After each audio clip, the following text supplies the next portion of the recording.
En 2003, est née dans la ville des Herbiers, en Vendée, l'idée d'un lotissement communal d'un genre nouveau, alliant architecture contemporaine et développement durable. Un projet clairement porté par son inspirateur, Marcel Albert. Il y a quelques années, j'ai eu la chance d'être entouré de gens qui m'ont ouvert à l'architecture contemporaine. J'ai souhaité un jour pouvoir faire partager cette découverte au plus grand nombre. Nous avons décidé, dans le cadre d'une politique de la communauté de communes en matière de développement durable, d'initier un programme où nous retrouvions tous les ingrédients du développement durable, à savoir un urbanisme adapté, un mode de construction et une architecture contemporaine. Tout cela accompagné par la compétence d'un architecte. Il s'agit d'un parc résidentiel où tout le monde doit trouver sa place. Le Val de la Pélinière est construit sur le site d'une ancienne ferme de 9 hectares. La première tranche a été livrée fin 2007 et la seconde fin 2008. La conception originale de ce quartier a obligé tous les acteurs à repenser leurs habitudes de travail. Nous avons réalisé pour le compte de la ville toutes les missions de maîtrise d'ouvrage, à savoir c'était de traduire le projet politique, la commande publique, sur quelque chose de palpable, de réalisable, où les gens vivent. Il s'agissait d'avoir une cohérence globale à l'échelle de ces à peu près 10 hectares, mais ce qui représente quand même 60 à 70 projets personnels. Donc il y a un travail amont assez important pour déterminer de quelle façon on allait viabiliser, de quelle façon on allait aménager ce site-là, ce qui nous a amené à faire derrière des économies en matière de travaux, et donc les équilibres budgétaires ont pu être respectés, mais avec un basculement des coûts travaux sur la matière grise. La commande politique de ce projet était très clairement celle de la mise en place d'un projet urbain contemporain, c'est-à-dire porteur de toutes les questions qu'on se pose aujourd'hui à propos du développement de la ville, tant en termes de sa capacité d'accueil de l'ensemble des publics, c'est-à-dire c'est un territoire destiné à accueillir l'ensemble des représentations socio-économiques de la commune et au-delà, et c'est ensuite une capacité aussi d'intégrer les dimensions contemporaines, qu'elles soient environnementales, mais qu'elles soient aussi autour des lieux d'habitation, des lieux d'habiter, qui se doivent de répondre à ces nouvelles demandes. Notre mission, ça a été à partir de volontés des élus qui étaient autour de notamment l'architecture contemporaine. Il y avait une grosse volonté sur cette thématique. Ça a été de traduire ça en cahier des charges. Mais finalement, les personnes se l'appropriaient et ça devenait presque une fierté de se dire oui, on va être dans un cadre qui a été pensé, qui a été réfléchi et c'est ça qu'on veut, quoi. Et donc, ça nécessitait vraiment l'adhésion à la démarche et à la philosophie globale. Sur le cru, on n'est rien qui vienne perturber les écoulements. Il n'y a pas d'obstacle. Les contraintes sont stimulantes à la créativité puisqu'à chaque terrain, on a un règlement particulier, donc des points de départ de conception différents. On ne peut pas faire en urbanisme de révolution. Ce que l'on peut, c'est progressivement réformer les modes d'usage, c'est réformer les façons de faire avec l'environnement, de faire avec ses pratiques quotidiennes. On sous-estime beaucoup trop souvent les attentes des publics vers l'écologie, vers le mieux vivre au quotidien, vers la compréhension des nouveaux modes. Il y a eu un travail de pédagogie auprès des acquéreurs, travail de pédagogie qui s'est accompagné notamment d'un entretien préalable avant la réservation d'un terrain, pour être sûr qu'il y ait une adhésion des acquéreurs au projet d'ensemble, mais la réussite globale et le résultat final est un travail conjoint entre nous, opérateurs, et chacun des acquéreurs au niveau de sa parcelle. Le lotissement a également été conçu pour permettre l'émergence d'une véritable vie de quartier. Placettes, vergers, belvédères, jardins familiaux sont autant de lieux qui invitent les habitants à se rencontrer. On a fabriqué de nouveaux espaces résidentiels dans lesquels on a permis des assemblages de voisinage. On est dans des formes de hameaux constitués contemporains.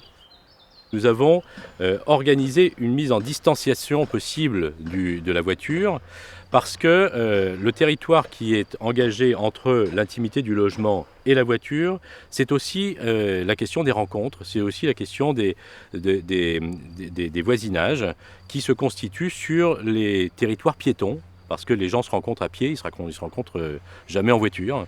En voiture, ils peuvent se dire bonjour par la fenêtre, mais c'est à peu près tout ce qu'ils peuvent faire.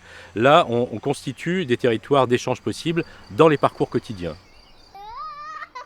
Alors, le point commun des personnes, ce n'est pas une origine sociale identique, mais c'est bien l'adhésion à une démarche. Soucieux du respect de l'environnement. C'est pour ça que nos maisons, on essaye de les construire en les implantant de manière la plus bioclimatique possible, en essayant de profiter des éléments naturels au maximum, l'apport solaire, tous ces éléments-là qui sont que des éléments de conception, on va dire, qui ne changent rien sur le parti pris constructif.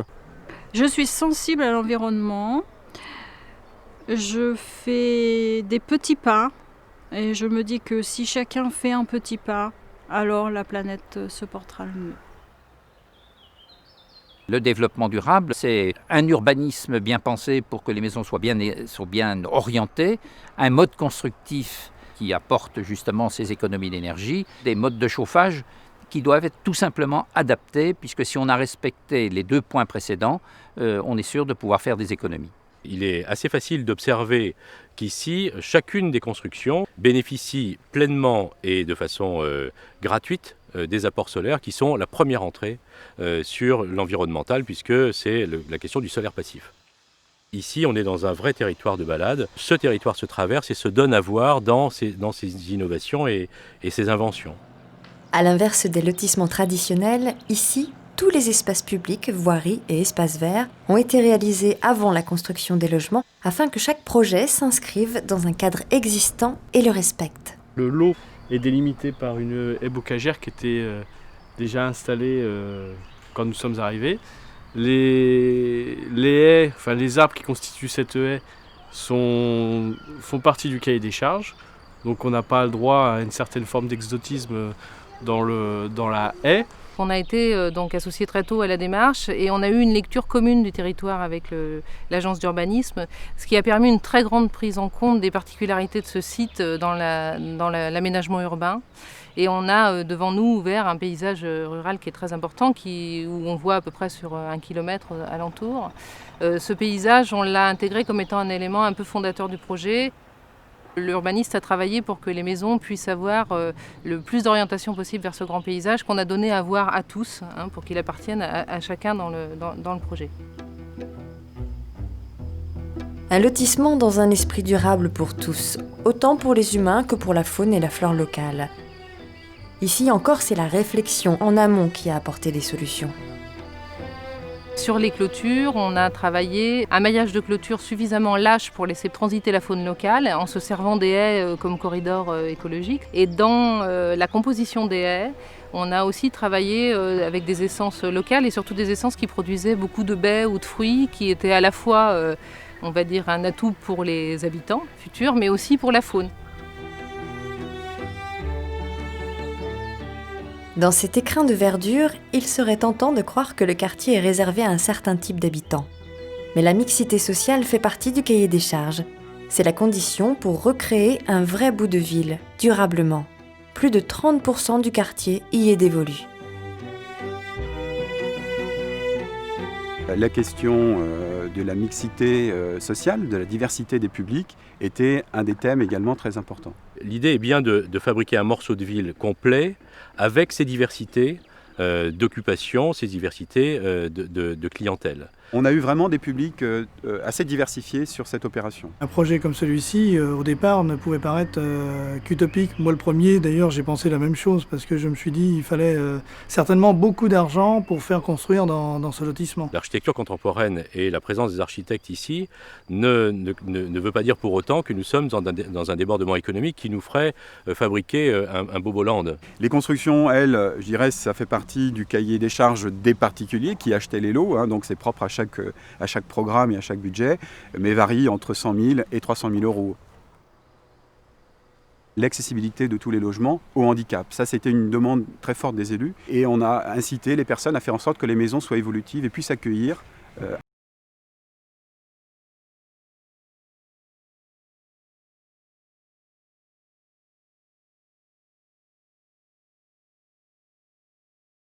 Pour certains, c'est une vraie prise de conscience.